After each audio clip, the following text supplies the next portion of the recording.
강원도 산불 피해 이재민들에게 다음 주 국민성금이 추가로 지급됩니다. 하지만 성금 배분 기준을 두고 형평성 논란이 제기되고 있습니다. 쌍용양회 동해공장의 화물 수송도로로 인해 환경훼손 등 피해가 발생하고 있습니다. 동해시가 개선 방안을 찾기로 했습니다. 전국 중고 육상경기 선수권 대회가 정선에서 개막했습니다. 육상 꿈나무 2,500여 명이 오는 21일까지 기량을 겨룹니다. 소규모 농가의 축사들이 관리 사각지대에 놓여 있습니다. 분뇨 배출 시설이 없어도 제재를 받지 않아 갈등이 생겨나고 있습니다. 시청자 여러분 안녕하십니까? 뉴스데스크 강원입니다. 지난 4월 산불로 피해를 입은 이재민들을 위해 희망브릿지 전국재해구호협회에서 모금한 성금 2차분이 다음 주에 지급됩니다.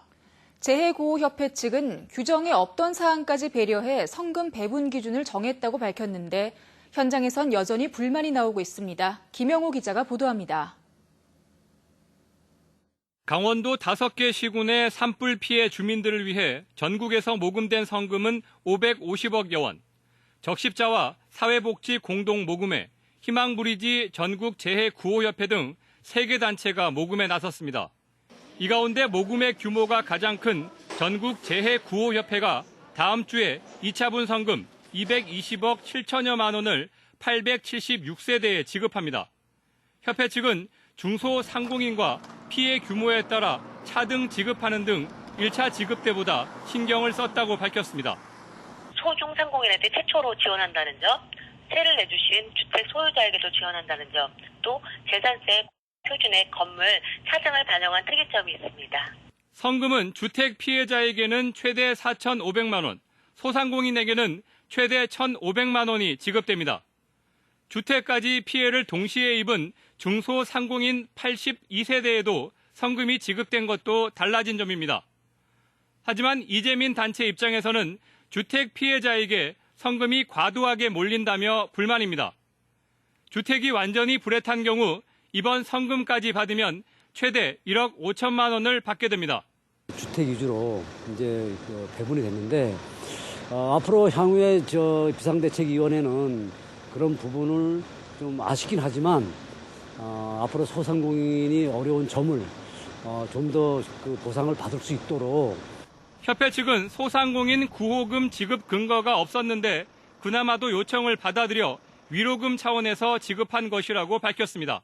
돈을 기부해 주신 기부자들의 의도는 위로금이었기 때문에 저희가 피해를 너무 많이 받았다고 해서 많이 드릴 수 있고 그런 것들은 사실은 저희 입장에서는 좀 마땅치 않았습니다. 전국재해구호협회의 2차분 성금은 오는 23일 일괄적으로 이재민 개인 통장으로 입금됩니다. MBC 뉴스 김용호입니다. 쌍용양회 동해공장의 화물트럭 전용 도로를 놓고 동해 지역에서 논란이 이어지고 있습니다. 환경을 훼손하고 친수공간 이용이 어렵다는 반발이 나오고 있는데 어떤 개선 방안이 있을지 전문기관에 연구를 맡겨보기로 의견이 모였습니다. 유인호 기자가 보도합니다. 동해항에서 유연탄을 실은 트럭들이 쌍용양회 동해공장으로 향합니다. 20톤에서 25톤 트럭들인데 편도 기준으로 하루 평균 1,200번 정도 다닙니다. 1시간당 평균 50번이니까 대략 1분에 1번은 지나갑니다.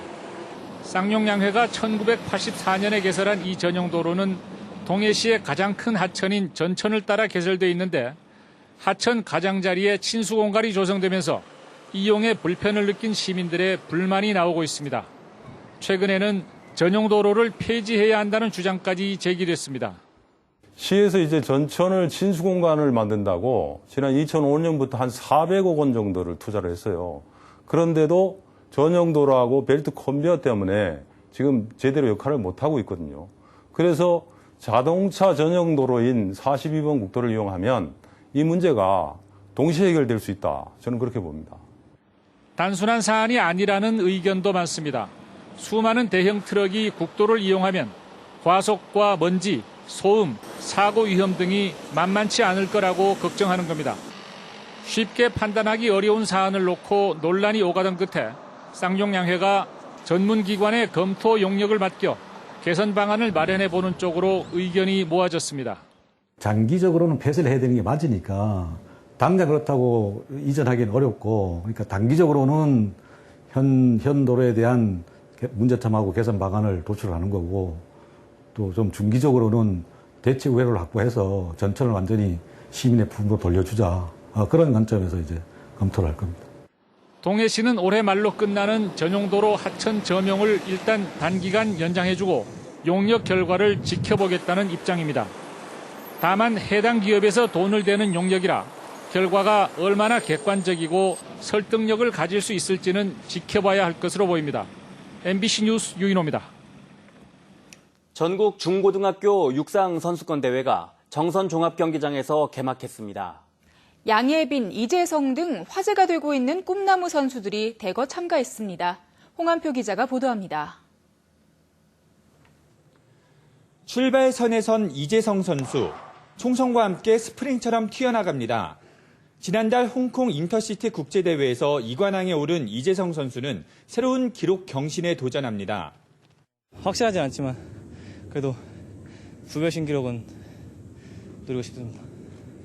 지난 5월 전국 소년체전 여중부 계주 결승 경기, 충남의 양예빈 선수가 무서운 속도로 돌진하며 앞 선수들을 따돌리더니 기적 같은 역전 레이스를 펼쳐냅니다. 소년체전 3관왕, 홍콩 인터시티 대회 2관왕, 여중생 우사인 보이트, 육상계 김연아라 불리는 양예빈 선수도 출전했습니다. 코치님이 주신 말씀들을 제가 최대한 고치려고 노력해서 대회에 좋은 성적 보여드리겠습니다. 제17회 전국 중고등학교 육상경기 선수권 대회는 2,500명의 선수들이 참가한 가운데 오는 21일까지 정선 종합 경기장에서 열립니다. 이번 대회에는 연일 화제가 되고 있는 스타급 육상 중고등학교 선수들이 대거 참여하고 있습니다. 트랙과 필드 경기에 모두 102개 금메달이 걸려 있습니다.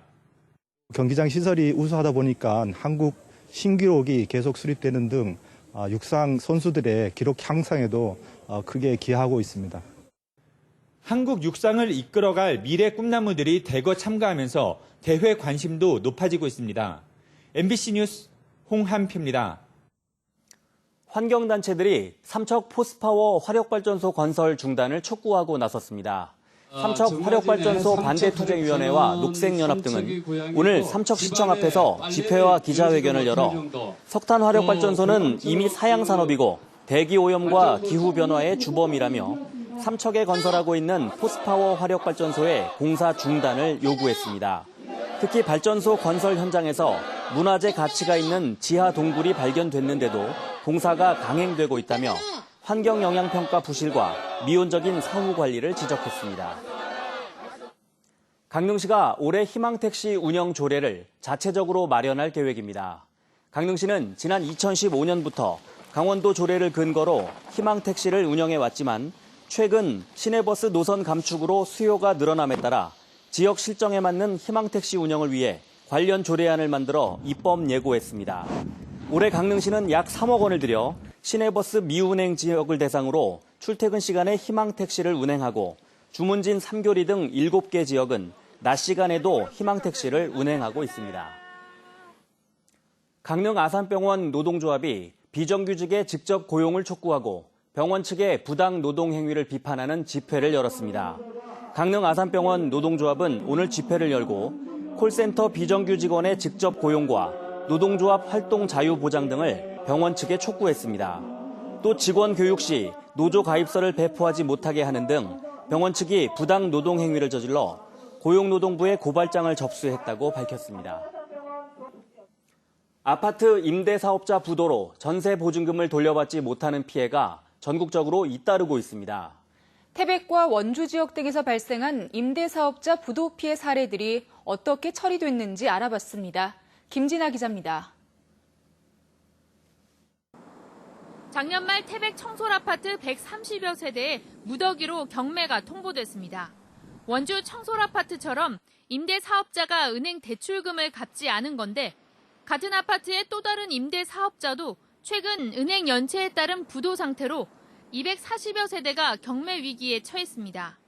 이 임대사업자는 원주 청솔아파트 전세금을 내주지 않은 임대업체의 관계사이기도 합니다. 창원에서도 올 2월 임대사업자 부도로 50여 세대의 경매가 통보됐고 비슷한 시기 경주에서도 70여 세대가 같은 이유로 경매에 넘어갔습니다. 아파트 가격 하락으로 전세 보증금과 대출이 집값보다 높은 이른바 깡통 전세가 속출하면서 전국적으로 임대사업자 부도 피해가 잇따르고 있습니다. 집값이 오를 땐 전세가를 올려 수익을 챙긴 임대사업자가 깡통 전세 상황에서는 손해를 보지 않겠다는 심산입니다. 태백시와 창원시는 LH에 해당 가구의 매입을 요청해 현지 실사와 법률 검토가 진행 중이고 창원의 세입자들은 임대사업자를 사기 혐의 등으로 검찰에 고소하기도 했습니다. 임차인 대표회 이런 부분들 이제 구성 지원하고에 변호사 법률 지원 이런 부분도 있고. 부동산 임대 사업자에 의한 서민 피해가 확산되고 있는 만큼 보증보험 가입 의무화 확대 등 제도적인 보완 장치 마련이 필요해 보입니다. MBC 뉴스 김진아입니다. 아직도 농촌엔 소를 2~3마리만 키우는 농가가 많습니다. 하지만 이런 영세 농가들은 가축 분뇨관리법상 신고 대상이 아니어서 별다른 배출 시설이 없어도 행정처분을 받지 않습니다. 황병춘 기자입니다. 양양군 서면의 한 축산농가. 작은 축사 안에 어미소 2마리를 키우고 있습니다. 분뇨는 축사옆 마당에 쌓아놨습니다. 더운 날에는 냄새가 더 심해 이웃 주민은 고통을 받고 있습니다. 악취가 심하고 이 문도 열어놓지 못한 상태에서 이 안에서 땀을 흘려가면서 밤에 제일 고역을 다하고 참 죽을 맛이에요. 축사 면적이 100제곱미터 미만이면 분뇨 배출시설 신고 의무가 없습니다. 민원을 일으켜도 행정처분을 내리기 힘듭니다. 행정적으로 나가는 거는 조금 힘들고, 그래서 저희가 권고 차원으로 얘기 드리고 있습니다. 무허가 축사 적법화 대상에도 포함되지 않아 축사 현대화를 강제할 수도 없습니다. 해당 농가는 영농촌 퇴비로 나갈 때까지 일시적으로 분뇨가 쌓일 때가 있다고 해명하고 있습니다. 또 9월까지는 소들을 처분하고 축사를 폐쇄할 뜻을 밝혔습니다. 양양 지역에만 10마리 미만의 한우 사육 농가는 300여 곳에 이릅니다. 분뇨 처리로 인한 주민 갈등과 환경오염을 막기 위해선 행정당국의 적극적인 지도가 필요합니다. MBC 뉴스 황병춘입니다.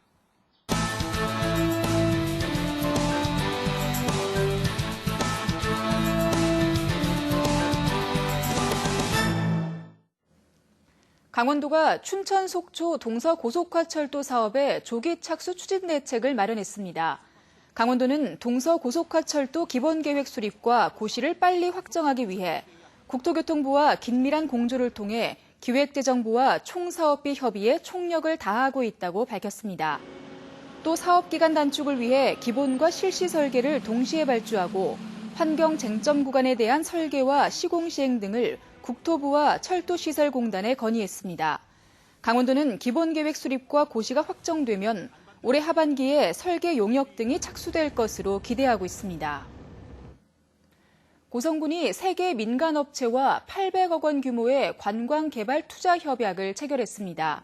민간업체는 송지호 관광지 내에 휴양과 비즈니스가 결합된 사무공간과 테마파크, 문화공연장 건설 사업을 추진할 계획입니다. 고성군은 송지호 관광지의 민간개발 사업이 완료되면 정부 공모에 선정된 해중 경관지구 사업과 오토 캠핑장 등과 연계한 대규모 관광지구로의 발전을 기대하고 있습니다. 연어 관련 사업을 육성하고 있는 동해시에서 연어에 관한 전시 홍보와 체험 행사 등을 망라한 축제가 열립니다.